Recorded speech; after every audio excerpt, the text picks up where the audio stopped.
It's the Monday Motorsport Musing. Hello. So I'm just sort of gathering my thoughts post OzGP. Yeah.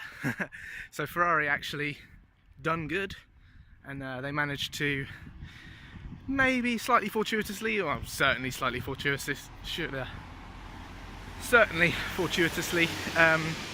got one over on Mercedes, or Mercedes as Mark Webber seems to like to call them.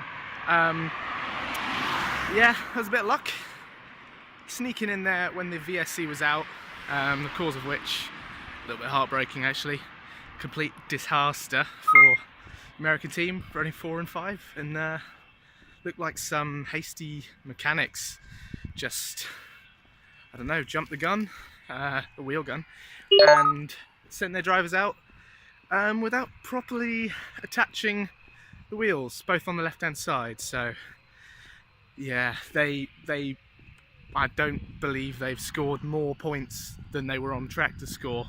It would have been 22 points if they were in 4th and 5th. So yeah, pretty gutting for them.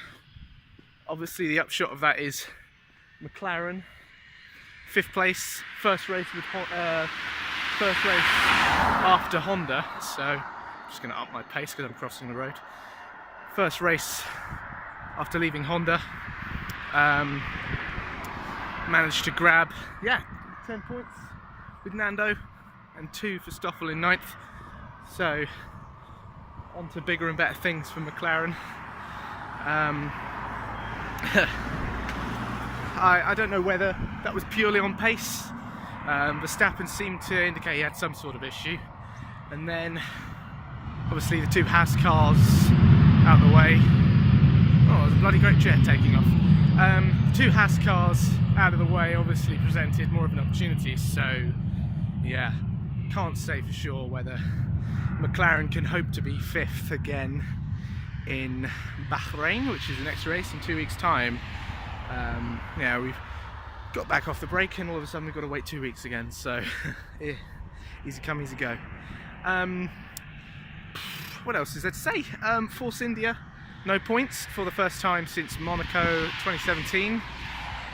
Really disappointing weekend for Force India, a team I've come to sort of really admire. They're sort of, well, their DNA traces back to Jordan, and they're the sort of plucky team that usually punches above its weight, but not this weekend. So let's fingers crossed that the whole Melbourne is unrepresentative thing rings true for them. Yeah, pretty gutting as well for Gasly. Gasly business that. Honda engine failure. Not what you want to see, especially considering there's now 3 ICEs per season. So, and after fairly flawless winter testing, Gasly will be pretty gutted, and the whole Toro Rosso team in general. So, yeah, I think it was certainly not necessary, but it certainly helps that Ferrari won the first race.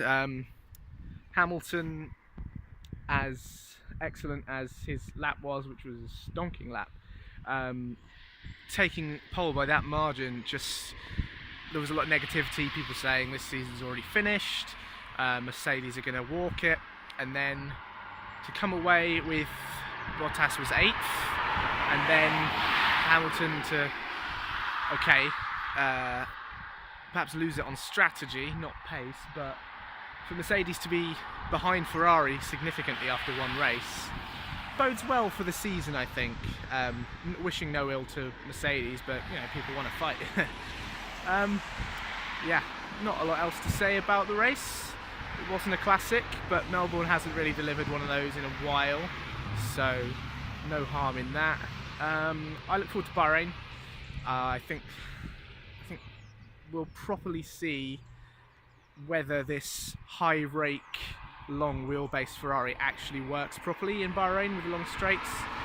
Don't profess to be any kind of tech expert, but you know, that's one of the stories of the season, is that they sort of copied Mercedes wheelbase almost identically. Yeah, anyway, don't know really what this is. I'm just sort of trying to sum up my thoughts of the race while it's fresh. I'm going to try and do this almost on some Mondays, So possibly look out for this in the future. But for now, I've been Charlie Eustace, and I'm gonna get the bus home